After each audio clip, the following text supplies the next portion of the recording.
Hello friends आपण मैंने जदि ईपीएफ अकाउंट रे केते टंका आपनकर बैलेंस रही जाना चाहूँगी कि आपनकर ईपीएफ टंका को विड्रॉल करने चाहूँगी ताले केमिति आपण माने घरे बसी निज मोबाइल बा कंप्यूटर द्वारा आपनकर बैलेंस को चेक करें कि आपण माने चाहिए विड्रॉल करें समस्त प्रोसेस मैं आपको वीडियो माध्यम पूरा लाइव कर जनईदेवी जहाँफल प्रति स्टेप को भाव में आपण मैंने बुझीपारे और घरे बसी आपनकर पेमेंट को विड्रॉल करें तेज कौन रही डिटेल्स वीडियो चलतु जाना तो यही इनफॉर्मेटिव वीडियो देखापी चाहूँगी आम चैनल को सब्सक्राइब करूँ और नोटिफिकेशन बटन को ऑन कर रखुँ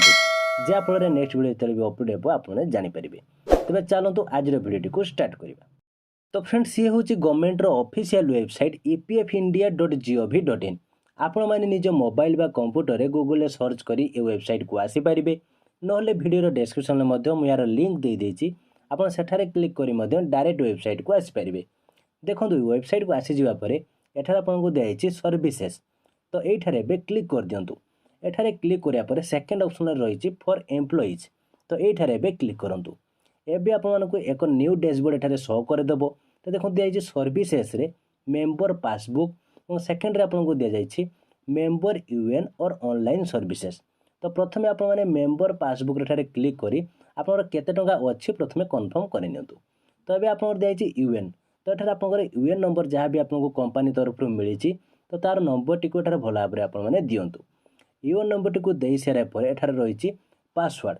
देखो पासवर्ड आपंकर जहाँ भी रही है भल भाव में दे दिंतु जदि पासवर्ड आपंकर मन ना जानी ना ताले ताको फॉरगॉट पासवर्ड करें तो केमिति करे मु आगु आपको जनईदेवी। तो ये आपंकर कैप्चा कोड एठार जहाँ भी दिखाई दिंतु एबे साइन इन बटन उपर क्लिक करूँ तो ये क्लिक करापर आपंकर एठारे पासबुक टी आप शो करदेव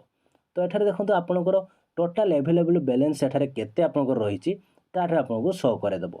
और आपड़ी एक अधिक कंपानी जदि आप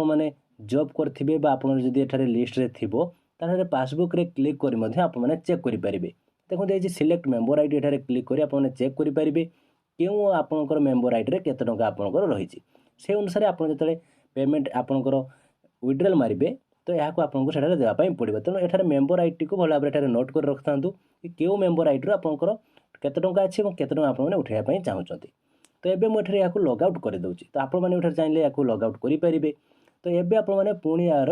डैशबोर्ड को आसी जातु एवं रही देखो मेंबर यूएन और ऑनलाइन सर्विस तो ये क्लिक कर दिंतु एवं आपंकर एक अलर्ट मेसेज आपको शो करोचे आपने क्लोज करनी एवं रही यूएन तो आपंकर यूएन नंबर जहाँ भी रही है तार भल भाव में पुणी थे दे दिंतु या भूल करेंगे ना यूएन नंबर टी दे सारापर एठार आपंकर रही पासवर्ड तो एठार आपंकर पासवर्ड टी दिंतु जदि आपंकर पासवर्ड मन ना जानी ना ताले फॉरगॉट पासवर्ड रे क्लिक करी आपण मैंने आपंकर पासवर्ड को फॉरगॉट करेंगे और न्यू पासवर्ड जेनेट करेंगे। तो ये आपंकर पासवर्ड एठार भल भाव में दे दिंतु एवं रही कैप्चा कोड देखो तो कैप्चा कोड आपको जमी स्मॉल लेटर कैपिटल लेटर बा नंबर आसूची सेमिति ही दिंतु कैप्चा कोड ठीक रे दे सारा पर एबे साइन इन बटन उपर क्लिक करूँ एबे आपंकर जो आधार कार्ड सहित जो मोबाइल नंबर टी लिंक रही से मोबाइल नंबर को ओटीपी जीव तो से ओटीपी को एठार भल भाव में दे दिंतु जहाँकि 6 डिजिट रहिबो तो ओटीपी एठार दे सारा पर एबे रही देखो आपंकर कैप्चा कोड तो से कैप्चा कोड को एठार भल भाव में दे दिंतु कैप्चा कोड ठीक रे देबे जदि कैप्चा कोड एठार भूल दे देउचंदी ताले आपण नेक्स्ट प्रोसेस एठार आपंकर जाई परिबे नाही तेणु कैप्चा कोड को दे सारा पर सबमिट बटन उपर क्लिक कर दिंतु। तो ये देखो किसी टाइम आपंकर लोडिंग होगा पर आपंकर डैशबोर्ड एठारे लॉगिन हो दिखाई ऑनलाइन सर्विसेस ये क्लिक करूँ एवं क्लेम उपर क्लिक करूँ एठारे क्लिक कले आप देखो दिखाई बैंक अकाउंट नंबर तो आपंकर जो बैंक अकाउंट एठारे देइचंती तार नंबर टी भल भाव में दे दिंतु अकाउंट नंबर टी दे सारा पर एवं वेरीफाई बटन उपर क्लिक कर दिंतु। तो ये आप I agree the term and condition एठारे येस रे क्लिक कर दिंतु आपनकर अकाउंट नंबर टी वेरीफाई हो जिवो एबे प्रोसीड फॉर ऑनलाइन क्लेम उपर क्लिक करंतु एबे किछि टाइम वेरीफाइंग हेबा परे आपनकर एठा देखंतु शो करूची I want to apply for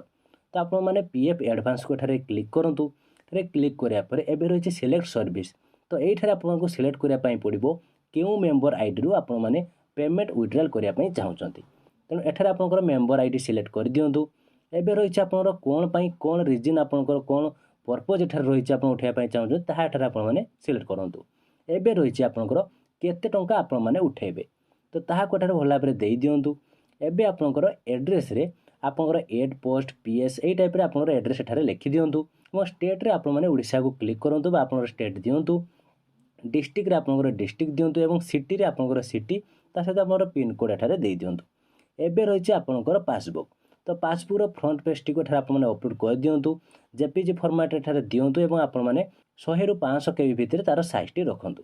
एबे चेकबॉक्स रे क्लिक कर देबा परे गेट आधार ओटीपी ऊपर क्लिक करंतु देखो आपंकर आधार कार्ड सहित जो मोबाइल नंबर टी लिंक रही से मोबाइल नंबर को ओटीपी जीवो तो से ओटीपी को भल भाव दे दिंतु दे सारा पर validate OTP and submit claim form एठारे बे क्लिक कर दिंतु तो एठारे किछि टाइम लोडिंग हेबो लोडिंग हेबा परे आपनकर एठारे सक्सेसफुली एठारे मध्य हेई जीवो देखो एई टाइप रे मध्य आपनको शो कर देबो OTP has been verify EKYC update and PF advance claim form submitted successfully on unified portal. Please click here to view PDF. तो PDF पाई चाहूले एठारे क्लिक here क्लिक करी मध्य आपण माने PDF पाई परिबे जदि एठारे PDF पाइबारे आपनकर किछि असुविधा हेउता जदि एई टाइप रे आपनकर प्रॉब्लम आसुताय ताहाले एठारे आदु व्यस्त होंतु नाही आपण माने क्लोज ऑप्शन ले क्लिक करंतु एठारे क्लिक कर देबा परे आपण माने PDF टी पाया पई चाहूले ऑनलाइन सर्विसेस रे क्लिक करंतु एबे आपण ट्रैक क्लेम स्टेटस एठारे बे क्लिक करंतु एबे देखंतु आपण जेते थर आपण माने पीएफ आपण अप्लाई करिथिबे आपनकर विड्रॉल पई एठारे आपनकर शो करे दबो तो जहाँ भी आपनकर जे डेट रे आपण अप्लाई करचंती तार पीडीएफ पाया पई चाहूले एठारे थिबा व्यू पीडीएफ ऊपर आपण एठा डाउनलोड बटन दिया छै एठारे बे क्लिक कर देले आपनकर मध्य पीडीएफ टी एठारे डाउनलोड हे जिवो याको मध्य आपण माने प्रिंट बाहर करी निज पाखर रखि परिबे बा पीडीएफ टी मध्य आपण माने चेक करि परिबे तो एई टाइप रे आपण माने आपनकर विड्रॉल फॉर्म टी को अप्लाई करि परिबे और आपण माने 6 ରୁ 7 दिन एठारे वेट करंतु एठारे आपनकर 3 दिन भितर आपनकर कन्फर्म हे जिवो कि आपण केते न आसीबो ता मेसेज मध्ये आसी जिवो और 7 दिन भितर आपनकर सेटलमेंट मध्ये हे जिवो तो फ्रेंड्स एई टाइप रे आपण माने घरे बसी निज मोबाइल बा कंप्यूटर द्वारा आपनकर ईपीएफ अकाउंट रो आपनकर पेमेंट को विड्रॉल करि परिबे तो ये थिला आजरो वीडियो टी केमती लागला मु जदि किछि डाउट थाय कमेंट बॉक्स निस्ताब रे जणांतो वीडियो टी भलो लागिथिला लाइक एवं शेयर करंतु जहाँ फल समस्त पाखे इनफर्मेशन टी पहुँची पार और आपण मैंने जब आगक ये इनफर्मेटिव वीडियो देखापी चाहूँगी ताहले आम चैनल को सब्सक्राइब कर नोटिफिकेशन बटन को ऑन कर रखुँ जहाँ फल जिते भी आम चैनल वीडियो अपडेट हो आपण मैंने सर्वप्रथमे जानीपर तो आज एतिकी थैंक यू।